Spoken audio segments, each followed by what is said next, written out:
Bird Island is one of the islands in the Seychelles, a very, very small island that you can walk around in about an hour.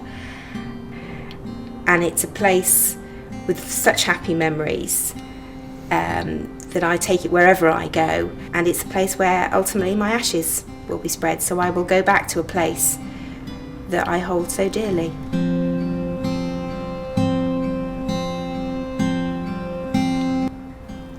This is a short film about a remarkable young woman's encounter with a hospice.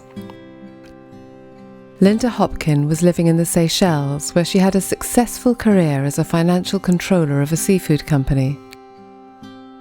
August 2009, I took a trip to go sailing around Australia, and this is the last photograph of myself taken pre-cancer, so to speak, and about a week after this I collapsed on board the boat. Linda's collapse was initially thought to be appendicitis, Should I stay here or go? so she had surgery.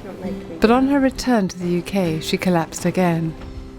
This time, the diagnosis was cancer. I'm 39 years old and I was diagnosed with terminal cancer about 18 months ago. But I've only started coming to the hospice in the last 6 months. Early in 2010, with no likelihood of a cure, Linda was referred to Thames Hospice Care in Windsor, and the prospect filled her with dread. What did hospice mean to you when you first heard that word? Most certainly a place where you go to die. And I remember it being suggested by my Macmillan support that I was at a stage where I needed some extra support, and being filled with absolute dread at the thought of coming here. What was the dread?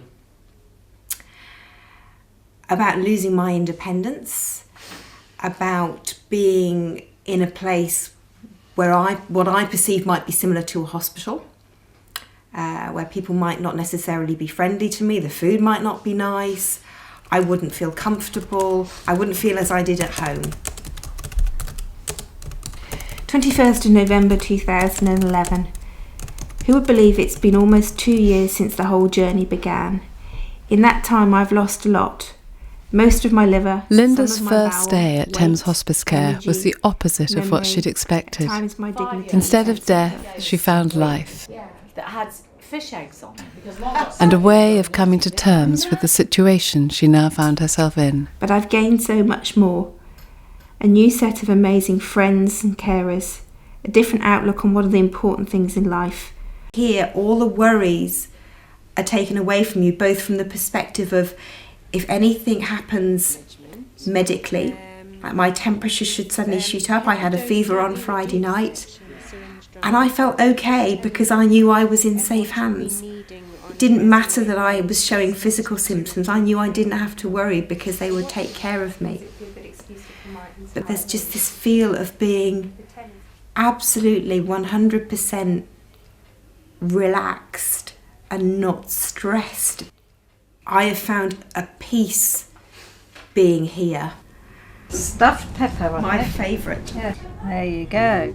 You haven't got cabbage. I don't It's certainly enabled me to come to terms with my illness in a way I never thought possible. And simple things like sitting out in the garden and just listening to the birds, listening to the school children in the fields next door, things that I would never have taken the time to listen to before or think about, have actually just made me sit and contemplate life and actually think how lucky I in fact am. The first day I was here, somebody knocked on my door at 5 o'clock and said, well, would you like your feet massaged? And I'd already felt that I was grateful just to be allowed a bed in the hospice, let alone then to be pampered as well. So you were made to feel very, very much cared for through therapeutic treatments, such as massage. There are counselling services that are offered. It's not some place where I've suddenly come for the first time in the last few weeks of my life. It's been a place where I have gradually got to know the people so well here that they are like family members. So that fear of those last few days or few weeks is no longer. Today I've come down to the day unit for a foot massage. And they've got amazing treatment rooms, so it's a place where I can just sit back, fully relax, and almost transport myself to a different environment and be pampered for a little bit. When you start attending a hospice, it's not just you that's affected. Family and friends will want to know what's going on. A few of them have been in touch with you to try and understand more from you. Because everyone thought the hospice meant she was going to die. And I knew she wasn't because we'd already had that conversation. But everybody else I spoke to had that, oh, she's gone to a hospice, or oh, she's taking morphine. So you get that a lot. So what did you think a hospice was? Death camp. A what? A death camp. Oh dear. I've not heard of it described. I thought a place where people go and die. No, but I was expecting good things of Thames Hospice Care because Linda had already said, oh, it's incredible, it's amazing, it's, you know, there's beautiful gardens and that's where I sit and I enjoy sitting there. What frightens me the most isn't dying, it's that period of time when I'm no longer able to perform basic functions for myself. But through the reassurance of the nurses here, I know that I won't be in any pain, and I know that if I ask it, they will be here to hold my hand every step of the way. And I've built up, over the time that I have been here, I've been able to build up such a relationship with them, and that's so important. Must just pop round, say hello. There is always noise around me, there are always people with a smile on their face that want to know you, are full of such care and compassion. So important to have that level of deep relaxation. Helps the body to work as well as it can to cope with what's going on. When you're uptight and tense, the muscles are tight and they impede the flow of the blood that takes all the nutrients where they need to go and the drugs, and restricts the nerve action, and also reduces your immune system. And the worst thing of all about carrying the tension is it uses up your very precious energy levels, and they're always in very short supply with the people we see. And Linda got so much better being there. That was the most incredible thing. It was, having been on quite a downward spiral for some time, it was the first real, you felt as though you got better for a bit, you know, really made such an effect on her mental state that it made an effect on her body, you know, as well, on her physical state. You can't isolate the physical from the mental, and they're both of so much importance in the journey that you're going through. And I think that's the side that a lot of the medical profession don't actually see, because they're not necessarily in the front line of it. It's either the nurses in the hospital on the chemotherapy ward who see to some extent the front line because they're there administering the chemotherapy, but you're sort of in and out within a few hours. But it's only the frontline people at the hospice who are dealing with the aftermath and your day-to-day care who really get the chance to see the emotional side and the mental side of the dilemmas that you face when you're going through chemotherapy. So I still thought it was going to be like a cute, quaint little hospital, I think was what was in my head. Oh yes, if you want to pop in on Saturday, that would be lovely. And it so didn't feel like that, you know. So you go to the lovely private room with your nice ensuite. You had the garden room, and I was there as well. Only the best for Linda. And I was just blown away. I thought it's not like a hospital at all.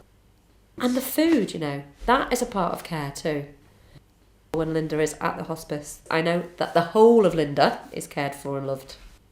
Late in 2011, Linda chose to stop receiving further treatment. She knew that this might mean shortening her life, but the monthly cycle of chemotherapy was impinging too much on her quality of life. In you, I have somebody that is completely realistic. When you make choices like this, it's important that those closest to you understand. We all hope that I might be here in 6 months' time, but one thing, particularly with Claire, that I appreciate I appreciated so much was Claire's support when I decided to stop treatment. Have you regretted it at all? I don't think you have. Not at all. No, I don't think so. Breathed a huge sigh of relief.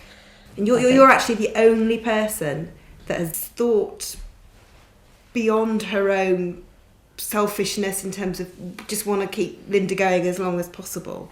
I think everybody else has in some way has just said, oh, but you've got to keep going, you've been through so much, you can't give up now. Yeah. I don't think through all of this I could have asked ever to have had a better friend. Ever. Sorry, Claire. Okay.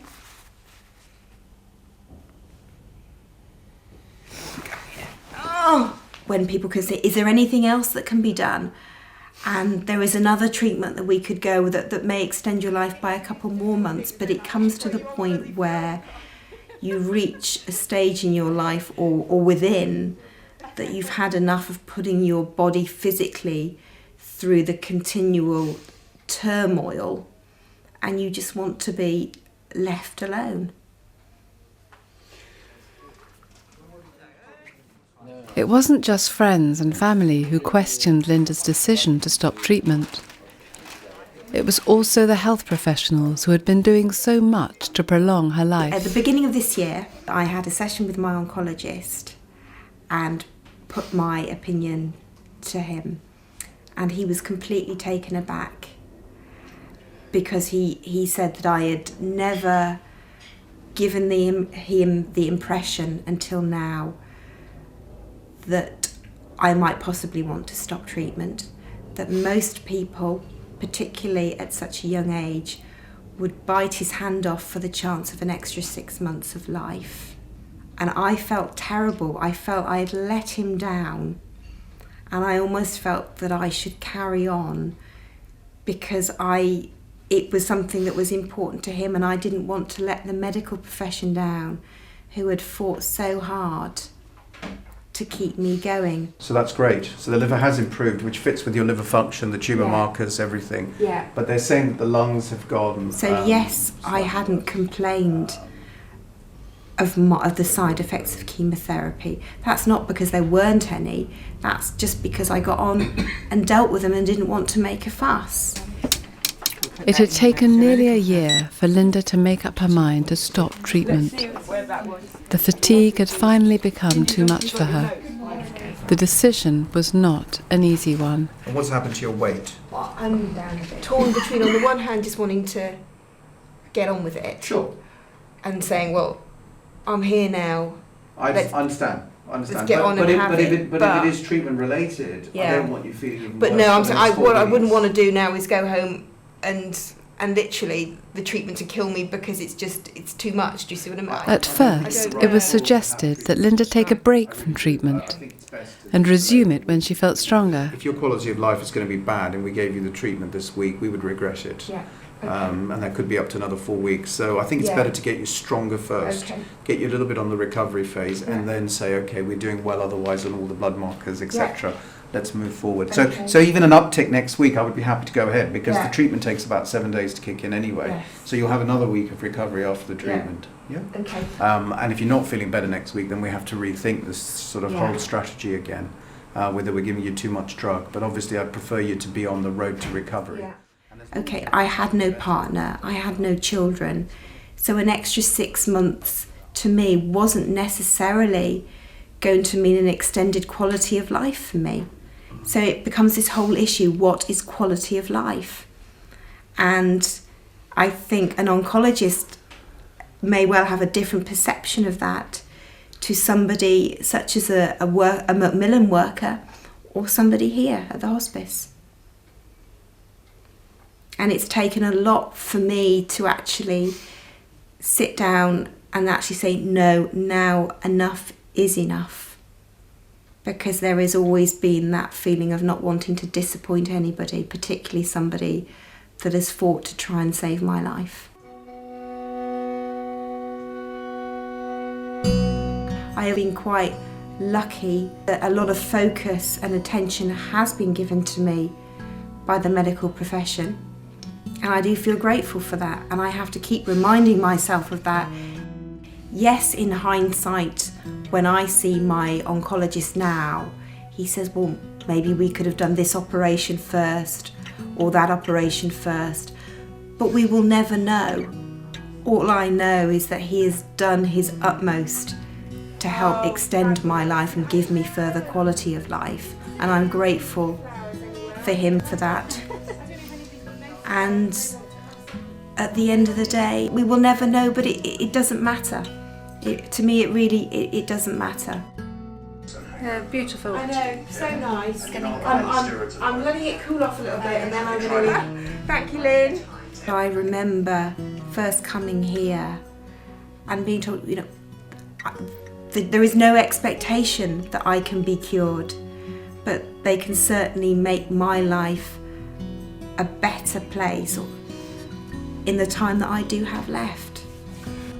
I'm an accountant by trade, and I spent my life rushing around thinking that the most important things was to save money for my future, not spending enough time with my friends. So I spent a lot of my life running away, because until I had cancer, I always looked that my glass was half empty. I was always rushing around thinking about the material things in life, and it's only through this whole journey and through the support that this place has given me and the people I've met has it actually changed my perspective on life. One of the hardest things about accepting that an illness is terminal is the thought that you will no longer be here. The fear of no longer being here from an ego perspective seems to have disappeared, because I felt that I've been on a journey, that journey's coming to an end, and I've achieved actually so much and become a better person for it, that this is just the next stage. So it doesn't feel like a loss of ego at all. It just feels like the next stage of a journey.